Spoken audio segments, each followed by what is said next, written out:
Dear students, welcome again to You Can Learn English. তো যথারীতি আমরা এইচএসসি ইংলিশ ফর টুডের ইউনিট 1 লেসন 1 এর যে স্টোরিটি রয়েছে দ্য প্যারোস টেল তার পার্ট 3 এবং 4 নিয়ে আজকে কথা বলবো। তো পূর্বের ক্লাসে আমরা কিন্তু পার্ট 1 এবং 2 নিয়ে কথা বলেছি, তাই না? সেখানে আমরা বিস্তারিত জেনেছি। তো সেখানে আমরা সেন্টেন্স স্ট্রাকচার দেখেছি, বিভিন্ন ওয়ার্ডের মিনিং দেখেছি। তো আজ আমরা পার্ট 3 এবং 4 পড়ে নিই। পরবর্তী ক্লাসে আমরা 5, তারপরের ক্লাসে আমরা 6, এভাবে 4টি ক্লাসের মাধ্যমে পুরো স্টোরিটিকে আমরা শিখব। তা চলো আমরা আমাদের টেক্সটটা পড়া শুরু করি। তো পূর্বের যদি ক্লাসটা তোমরা দেখে থাকো, যে সেখানে কি বলা হয়েছে, যে একটা পাখি ছিল, যে পাখিটা অশিক্ষিত ছিল বা নিরক্ষর ছিল, তাই না? এবং নিরক্ষর থাকার কারণে সেই পাখিটা শাস্ত্র পাঠ করতে পারতো না, বা হচ্ছে সে কোনো ভালো আচরণ জানতো না। সে শুধুমাত্র কি করছিল, বাগানের বা বনের ফলমূলগুলো খেয়ে ধ্বংস করছিল। তো এই জন্য রাজা সিদ্ধান্ত নিল যে পাখিটিকে কিভাবে আমরা কি করতে পারি, শিক্ষিত করতে পারি এবং তাকে ম্যানার শেখাতে পারি। তো যদি তোমরা ভিডিও ক্লাসটি না দেখে থাকো তাহলে দেখে নিও। তো পিছনের কথা আর বেশি বলে আমরা সময় নষ্ট করব না, বরং আমরা সরাসরি আজকের ক্লাসে আমরা চলে যাই। তো দেখো, পার্ট 3 এভাবে শুরু হয়েছে যে আ গোল্ডস্মিথ সেট টু ওয়ার্ক। তো গত ক্লাসে আমরা দেখেছিলাম কি, যে পাখির জন্য একটা বাসা তৈরি করতে হবে, কারণ তার অশিক্ষিত থাকা বা নিরক্ষর থাকার পিছনে বড় কারণ ছিল হচ্ছে কি, যে তার খড়কুটো দিয়ে যে তৈরি করা বাসা, সে বাসাতে বেশি জ্ঞান থাকতে পারে না, তাই না? এ কারণেই তার জন্য একটা কেজ তৈরি করতে হবে, তাই না? সেই জন্য একটা গোল্ডস্মিথকে বা একজন স্বর্ণকারকে দায়িত্ব দেওয়া হলো। হ্যাঁ, তাহলে গোল্ডস্মিথ মানে হচ্ছে কি, স্বর্ণকার। ওকে, যে হচ্ছে সোনা দিয়ে অলংকার তৈরি করে। তো তারা কি করলো, দেখো, সেট টু ওয়ার্ক মানে কাজ শুরু করে দিল। সেট টু ওয়ার্ক মানে বিগিন টু ওয়ার্ক। কিসের উপর কাজ শুরু করলো? On a gilded cage. Gilded হচ্ছে মেইনলি গোল্ডে তৈরি, বোঝাতে আমরা বলি গিল্ডেড। হ্যাঁ, মানে হচ্ছে সোনার খাঁচা যেটা বলি। হ্যাঁ, তাহলে সোনা দিয়ে খাঁচা তৈরি করার জন্য তারা কাজ শুরু করলো। তাহলে এখানে আমাদের সাবজেক্ট হলো আ গোল্ডস্মিথ, ভার্ব হলো সেট টু ওয়ার্ক, কাজ শুরু করলো কিসের উপরে? একটা সোনার খাঁচা তৈরি করার জন্য।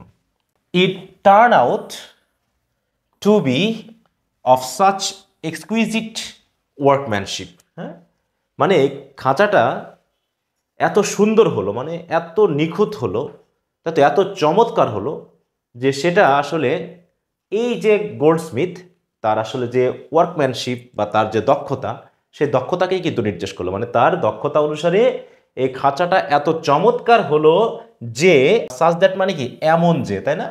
তাহলে সাচ এক্সকুইজিট ওয়ার্কম্যানশিপ দ্যাট, যে কি করলো, people from fur and near. From fur and near মানে হচ্ছে সব জায়গা থেকে, কাছে দূরের সকল জায়গা থেকে মানুষ কি করলো, ক্রাউডেড, ভিড় জমালো। কোথায়? দেখো, রাউন্ড মানে চারিপাশে।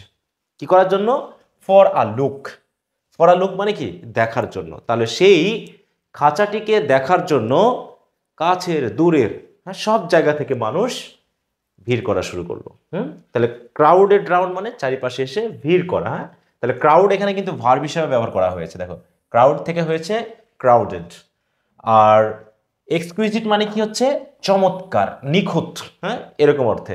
আর ওয়ার্কম্যানশিপ মানে কি, কোনো কাজ করার দক্ষতাকে বোঝায়। তাহলে এইভাবে যে স্বর্ণকার যে সোনার তৈরি খাঁচাটা তৈরি করছিল, সে এত চমৎকারভাবে তার দক্ষতা দিয়ে খাঁচাটাকে তৈরি করেছিল যে, হ্যাঁ, কাছের দূরের সব জায়গা থেকে প্রচুর মানুষ আসলো খাঁচাটাকে দেখতে, তাই না? এই সাম সেইড, এর ভিতরেই কেউ কেউ বলল কি, this is education per excellence. মানে মূল কথা হলো, এটা সত্যি চমৎকার। এডুকেশন পার এক্সিলেন্স মানে হচ্ছে, পার এক্সিলেন্স মানে কি, চমৎকার। এডুকেশন মানে কি, এই যে দক্ষতা। তার মানে কি, এই যে খাঁচাটা যে গোল্ডস্মিথ তৈরি করেছে, আসলে এই খাঁচাটা কার দক্ষতা নির্দেশ করছে? এই গোল্ডস্মিথের দক্ষতা নির্দেশ করছে। মানে তার যোগ্যতা অনুসারে আসলে কাজটা হয়েছে, মানে চমৎকার হয়েছে। হ্যাঁ, এরকম আর কি বিষয়টা। অন্যরা কি বলছে, যে even if it learns nothing মানে মূল কথা হলো এই খাঁচাটাতে থেকে এই পাখি যদি কিছু নাও শিখতে পারে, মানে খাঁচাটা তো পাখির জন্যই তৈরি করা হয়েছে যাতে এটা একটা সুন্দর বাসা হয় তার, এবং বাসায় থেকে যাতে সে কী করতে পারে, উন্নত শিক্ষা অর্জন করতে পারে। এখন কেউ কেউ বলতেছে পাখিটির শিক্ষা হোক আর না হোক, মানে পাখিটি কিছু শিখুক আর না শিখুক, it has got the cage, a একটা ভালো কেজ তো পেয়েছে।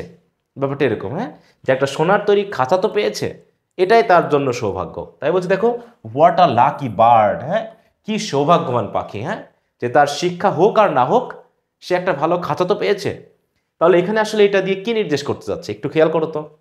আমরা কি করি, আমাদের ছেলে মেয়েদেরকে বড় বড়, হ্যাঁ, উন্নত মানের স্কুলে ভর্তি করায়, কেউ ইংলিশ মিডিয়ামে, হ্যাঁ, কেউ এই স্কুল সেই স্কুল, হ্যাঁ, প্রচুর টাকা পয়সা দিয়ে তারা স্কুলে ভর্তি করায়, এসি রুম, হ্যাঁ, স্মার্ট বোর্ড, হ্যাঁ, সুন্দর চেয়ার টেবিল এইরকম, এবং বিভিন্ন ড্রেস ভূষা দিয়ে আমরা ভরিয়ে ফেলি, হ্যাঁ, এবং তাদেরকে মনে করি যে যত বেশি উন্নত ক্লাসরুম হবে, হ্যাঁ, যত বেশি আমাদের ম্যাটেরিয়ালসগুলো উন্নত হবে, তাদের শিক্ষা তত বেশি হবে, হ্যাঁ।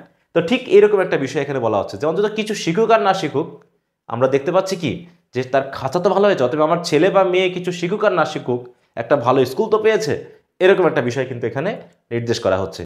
আসলে এখানে দেখো প্রশংসা কার কার হচ্ছে, একদিকে হচ্ছে গোল্ড স্মিথের, হ্যাঁ, কারণ কি সে একটা খাঁচা তৈরি করে দিয়েছে, সুন্দর করে খাঁচা তৈরি করে দিয়েছে। আর একটা হচ্ছে কি পাখিকে লাকি বলা হচ্ছে, কারণ কি সে একটা সুন্দর বাসা পেয়েছে বা কেজ পেয়েছে। এরপর আমরা চলে যাই, দেখো যেহেতু গোল্ড স্মিথ এত সুন্দর একটা খাঁচা তৈরি করে দিল, সোনার তৈরি খাঁচা, তাই কি হলো দেখো, the goldsmith was delighted, সে খুব আনন্দিত হলো। ডিলাইটেড মানে কি, আনন্দিত হওয়া, কি পেয়ে, to get a bag full of money. তাহলে আ ব্যাগ ফুল অফ মানে কি, এক ব্যাগ টাকা, মানে প্রচুর টাকা পয়সা তাকে দেওয়া হলো। কিসের জন্য, কারণ সে একটা সুন্দর খাঁচা তৈরি করেছে, তাই না, অ্যাজ রিওয়ার্ড, পুরস্কার হিসেবে তাকে দেওয়া হলো, তাহলে as reward. And went home at once, এবং টাকা পয়সা পেয়ে বাড়ি চলে গেল। পাখির পড়াশোনা হলো কি না হলো তার মাথা ব্যথা না, তার একটা ভালো স্কুল কলেজ তৈরি করে দেওয়ার কথা ছিল, ভালো বিল্ডিং তৈরি করে দেওয়ার কথা ছিল, তারা বিল্ডিং বাড়ি বানিয়ে চলে গেল, মোটামুটি এখান থেকে বেশ ইনকাম করে নিয়ে সবাই চলে গেল। তাহলে এখানে ঠিক সেই কথাটাই বলা হয়েছে, হ্যাঁ। এরপর হচ্ছে কি, পাখিটির পড়াশোনা করাতে হবে। আর টিচার কেম, একজন শিক্ষক আসলো কি করতে, to give lessons to the bird, এই পাখিটিকে, তাহলে পাখিটিকে পড়ানোর জন্য একজন শিক্ষক আসলো, হ্যাঁ, একজন স্কলার আসলো, একজন বিদ্বান ব্যক্তি আসলো। He took a pinch of snuff and declared, মানে পাখিটিকে একটু দেখেই, পিঞ্চ অফ স্নাফ মানে হচ্ছে এক চিমটি, আসলে এখানে এক চিমটে বা এক চিমটি অর্থ না, অল্প একটু দেখেই, হ্যাঁ, মানে অবস্থা দেখেই সে ঘোষণা করলো, সে বলল, this isn't a matter of just a few text, বলছে অল্প বই দিয়ে পড়া হবে না, মানে শিক্ষক দেখেই বলছে এই পাখিকে শিক্ষিত করতে হলে এই যে অল্প স্বল্প টেক্সট আছে, এই অল্প স্বল্প টেক্সটে কাজ হবে না, তাহলে অনেক টেক্সট লাগবে, হ্যাঁ, কারণ তিনি একজন উন্নত মানের শিক্ষক, অল্প স্বল্প বইয়ে কিন্তু কাজ হবে না, হ্যাঁ, তাকে শেখাতে হলে প্রচুর বই লাগবে, প্রচুর টেক্সট লাগবে। তাহলে এখন বিল্ডিং হয়েছে, তাই না, খাঁচা হয়েছে, এখন তাহলে বই খাতা ম্যানেজ করতে হবে। তো কি হলো তারপর দেখো, ওয়ান অফ দ্য রয়্যাল নেফিউজ, তাহলে রয়্যাল নেফিউজ কারা, ওই যে রাজার বোনের যে ছেলেরা, তাদের মধ্যে এক বললো কি, সেন্ড ফর স্ক্রাইবস, স্ক্রাইবস মানে কি, লেখক, যারা পুস্তক লেখে, তাই না, সেই পুস্তক বা বই লেখকদেরকে ডেকে পাঠালো, যে তাদেরকে তাহলে নিয়ে আসো এবার, হ্যাঁ, রাজার কাজ বলে কথা, হ্যাঁ, অল্প স্বল্প বই দিয়ে যখন হবে না, তখন দেশের যত দক্ষ লেখক আছে সবাইকে নিয়ে আসো। নিয়ে এসে তারা কি করলো দেখো, দে মেড মাল্টিপল কপিজ, মানে কি, কপি মানে কি, নকল তৈরি করলো, তাই না, মানে অনেক বই তৈরি করলো, ভেরিয়াস টেক্সট, তাহলে বিভিন্ন টেক্সটের তারা কি করলো, বিভিন্ন কপি তৈরি করলো, মাল্টিপল কপি তৈরি করলো, একের অধিক কপি তারা তৈরি করলো, আনটিল দেয়ার ওয়াজ আ ভেরিটেবল মাউন্টেন, হ্যাঁ, যতক্ষণ না পর্যন্ত বইয়ের স্তূপ তৈরি হলো, বা প্রচুর বই তারা সংগ্রহ করে ফেললো, লিখে ফেললো, হ্যাঁ, ভেরিটেবল মানে কি, সত্যিকার অর্থে রিয়েল মাউন্টেনের মতো, হ্যাঁ, মানে প্রচুর বই তারা লিখে ফেললো।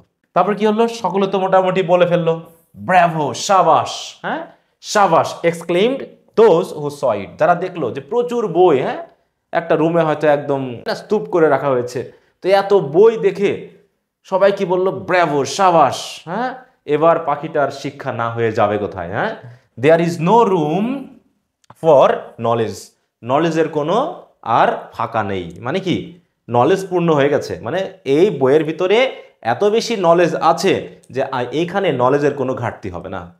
এখন শুধুমাত্র পাখিটাকে শেখানো শুরু করতে হবে। পাখিটি ভালো খাঁচা পেল, পাখিটি প্রচুর পরিমাণে বই পেল, এখন এই শিক্ষক এই বই ধরে ধরে পাখিটিকে পড়ানো শুরু করবে, তাই না? এরপর কি দাঁড়ালো দেখো, দ্য স্ক্রাইবস, যেহেতু তারা প্রচুর বই লিখলো, তাহলে রাজা নিশ্চয়ই খুশি হয়ে তাদেরকে কি দিবে? প্রচুর সম্মানই দিবে। তো সেই হিসাবে দেখো, the scribes loaded their wages, মানে এত পরিমাণে তারা মজুরি পেয়েছে বা বেতন পেয়েছে বা টাকা পেয়েছে যে তারা লোড করলো কোথায়? On to bullocks and merrily headed home. Bullocks মানে কি, তাদের যে গাভী গরু, তাই না, ষাঁড়, তাই তো, তাদের উপরে তারা চাপিয়ে নিল।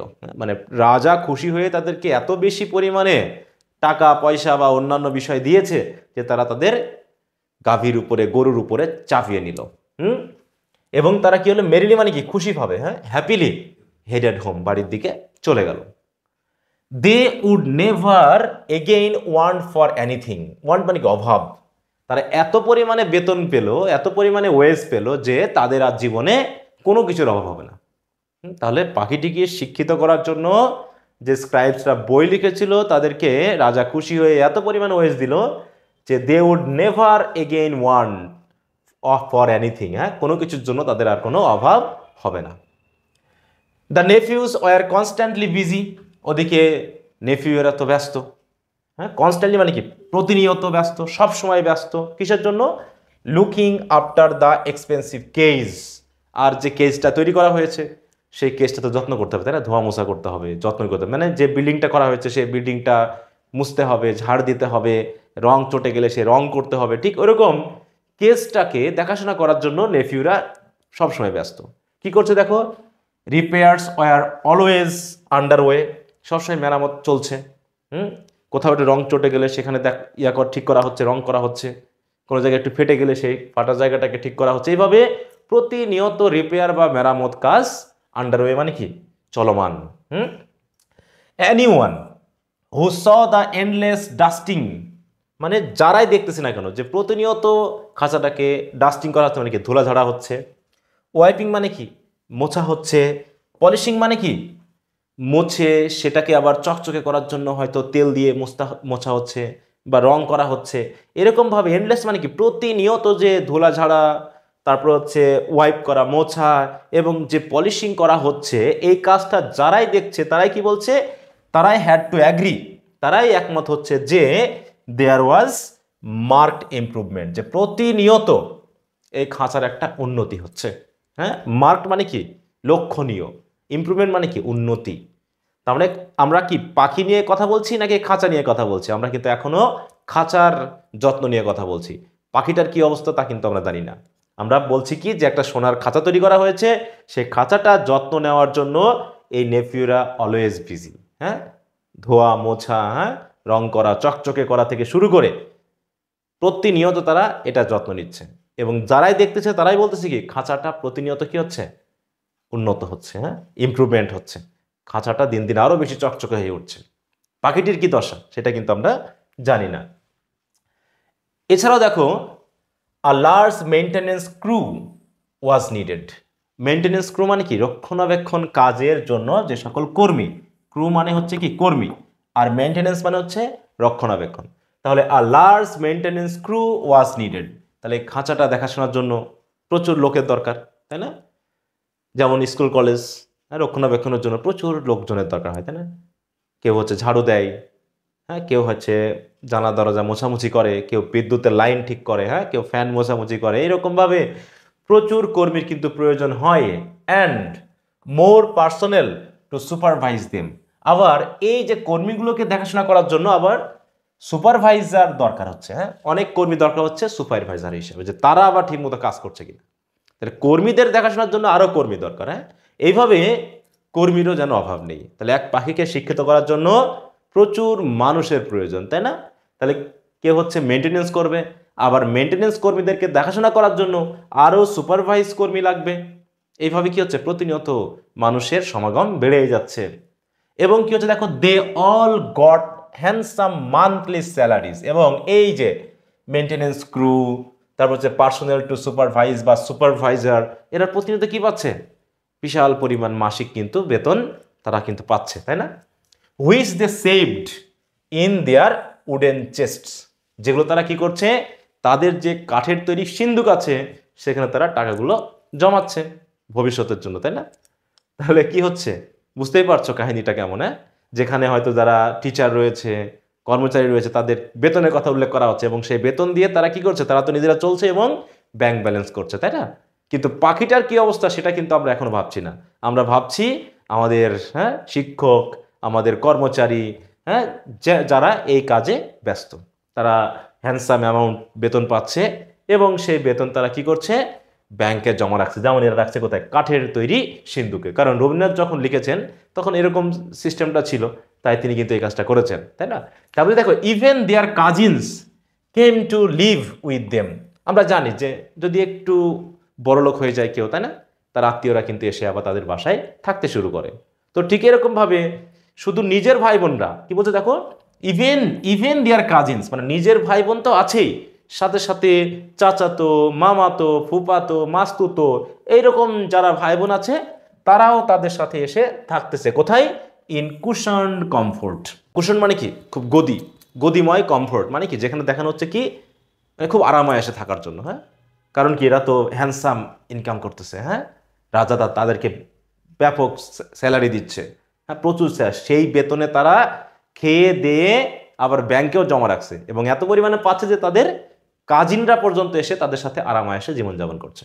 তাহলে কুশন কমফোর্ট মানে হচ্ছে আরামায়েসে, হ্যাঁ, তাহলে আরামায়েসে তাদের সাথে থাকার জন্য তাদের কাজিনরা পর্যন্ত চলে আসছে। নিজের বাবা মা ভাই বোনের কথা তো এখানে বলাই হয়নি, বলা হচ্ছে ইভেন, মানে ওরা বাদে আরো দূরের লোকেরাও এসে এসে কিন্তু এদের সাথে থাকতেছে। তাহলে বুঝতে পারছো যে রবীন্দ্রনাথ ট্যাগর কিন্তু খুবই, মানে বলা যায় যে একটু রেগে গিয়েই এই কথাগুলোকে ইঙ্গিত করেছেন যে আমাদের শিক্ষা ব্যবস্থার কি অবস্থা, যে মূল পাখিটির খোঁজ নেই, আমরা কিন্তু আমাদের বাহ্যিক বিষয়গুলো নিয়ে এত ব্যস্ত।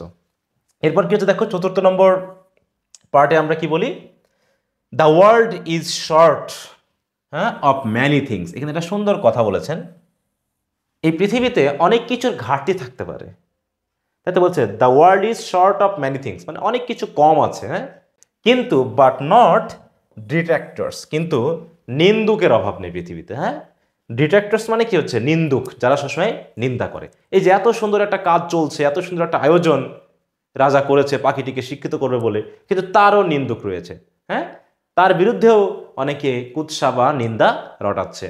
তাই বলছে দেখো, দে সেইড, বিশেষ করে যারা এই যে নিন্দুক বা ডিট্রাক্টরস, তারা কি বলছে দেখো, the case looks better no doubt. No doubt মানে কি, নিঃসন্দেহে, হ্যাঁ, যাতে কোনো সন্দেহ নেই, যে খাঁচাটা দেখতে তো বেশ ভালোই লাগছে, হ্যাঁ, তাহলে হচ্ছে কি দেখো, the case looks better no doubt, নিঃসন্দেহে খাঁচা দেখতে কিন্তু খুব চমৎকার লাগছে, but has anyone taken notice of the bird, কিন্তু আজ পর্যন্ত কি কেউ পাখিটাকে দেখছে?